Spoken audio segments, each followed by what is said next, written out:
বন্ধুরা সবাই কেমন আছো জানি না। আমি আজকে একটু খাসির মাংস রান্না করব, সাথে একটু পোলাও। এর বেশি আর কিছু করব না। পোলাও এখন আমি বসিয়ে দেব রাইস কুকারে। তার আগে আমি গোশটা মাখিয়ে নেব। গোশের ভিতরে প্রথমে আমি পেঁয়াজ, কাঁচামরিচ এগুলো ব্লেন্ডার করে নিয়েছিলাম, জিরা, আদা এগুলো একসাথে।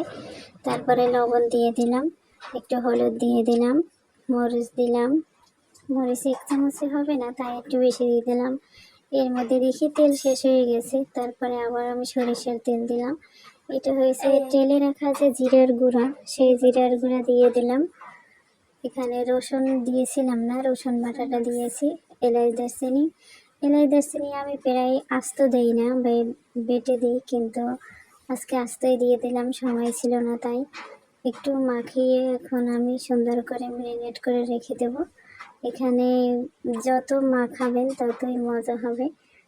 অন্তত 1 ঘন্টা রেখে দিলেও ভালো হবে। তারপরে আমি পেঁয়াজ কুচি দিয়ে দিয়েছি, তেজপাতা দিয়ে দিয়েছি। ওইটা আমি ম্যারিনেট করে রেখে দিয়েছি। আমি চালগুলো আগে ধুয়ে রেখেছিলাম, শুকিয়ে গেছে। তারপর আপনাদের একটু মেপে দেখালাম। 1 মগ চালে আমি 2 মগ পানি দিয়েছি। আর এখানে লবণ দিয়েছি, পেঁয়াজ কুচি, সামান্য রসুন জিরে একসাথে দিয়ে দিলাম, এলাচ দারচিনি, আর একটু চিনি দিয়ে দিয়েছি। চিনি দিলে জিনিসটা একটু খেতে ভালোই লাগে। তারপরে সয়াবিন তেল দিয়েছি আর কাঁচামরিচ। এখন একটু নাড়াচাড়া দিয়ে আমি ঢাকনা দিয়ে রাইস কুকারে বসিয়ে দিলাম। এদিকে আমি মাটির চুলায় রান্নাটা খুব বেশ মজাই হয়, এজন্য আমি মাটির চুলায় রান্না করতেছি। চুলায় রান্না করার স্বাদ অতুলনীয়।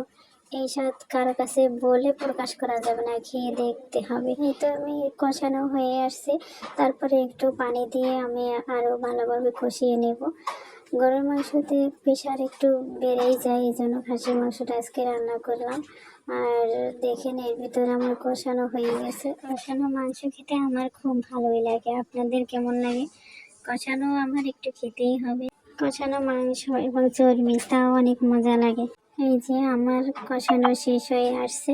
গরুর মাংস অতটা কষানো লাগে না, কিন্তু খাসির মাংস একটু কষাতে হয় অনেক বেশি, আর একটু তেলের পরিমাণটাও বেশি লাগে।